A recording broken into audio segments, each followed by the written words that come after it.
Assalamualaikum warahmatullahi wabarakatuh. Alhamdulillah, salatu ala rasulillah, amma ba'd. Disebutkan dalam ayat 45 surat Al-Baqarah bahwa sholat merupakan hal yang sangat berat, kecuali bagi orang-orang yang khusyuk.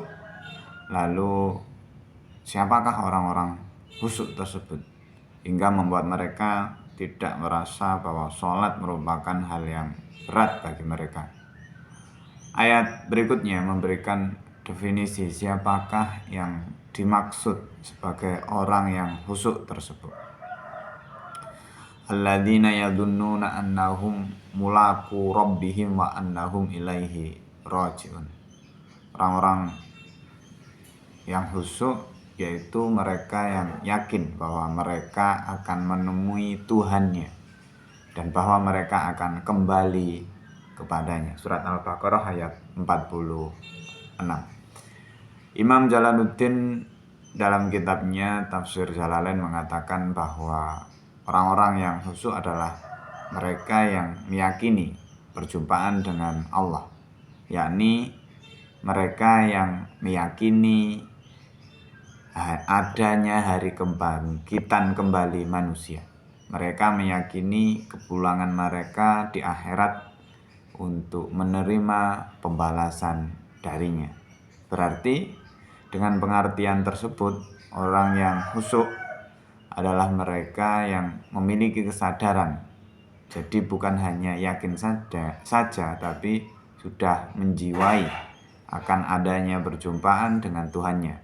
Juga menyadari dan menjiwai bahwa kelak ia akan ada di hari pembalasan.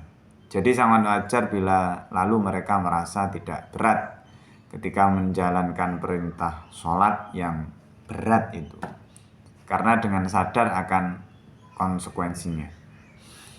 Imam Al-Baghawi dalam kitab Ma'alimut Tanzil fi Tafsir wa Ta'wil mengatakan bahwa surat Al-Baqarah ayat 46 menjelaskan orang-orang yang khusyuk itu yakin bahwa mereka akan dibangkitkan, dihisab, dan akan kembali kepada Allah. Mereka mempercayai kebangkitan setelah fase kematian, di mana mereka akan digiring ke padang mahsyar sebagai jalan kembali mereka kepada Allah. Jadi jelas bahwa orang yang khusyuk adalah mereka yang mengimani kehidupan setelah kematian, bahwa ada alam barzah, ada hari kebangkitan, dan ada pula hari hisab. Dengan mempercayai hal tersebut, kelak semua manusia pasti akan dimintai pertanggungjawaban, membuat mereka melihat sholat menjadi hal yang tidak berat, karena yang berat bagi mereka yang mengimani hari hisab adalah saat mereka tidak sholat dan disuruh mempertanggungjawabkan hal itu di hari hisab kelak. Dalam tafsir Al-Ibris, Kiai Bisri Mustafa memaknai kata yadunnuna yang aslinya adalah menyangka dengan makna meyakini. Kata ini memiliki makna dasar ragu-ragu, tapi justru dimaknai dengan makna yakin, yang justru menjadi kebalikan dari kata dasar tersebut. Sedangkan menurut Imam Baghawi, kata yadunnuna mengandung dua pengertian yang berlawanan.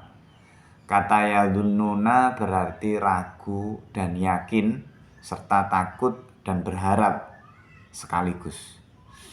Ibnu Katsir dalam tafsirnya mengutip Imam Mujahid yang mengatakan setiap kata dzon dalam Al-Quran bermakna yakin.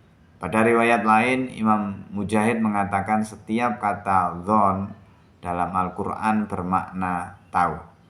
Semua sanadnya sahih, kata Ibnu Katsir. Abul Aliyah juga mengatakan kata dzon dalam surat Al-Baqarah ayat 46 bermakna yakin.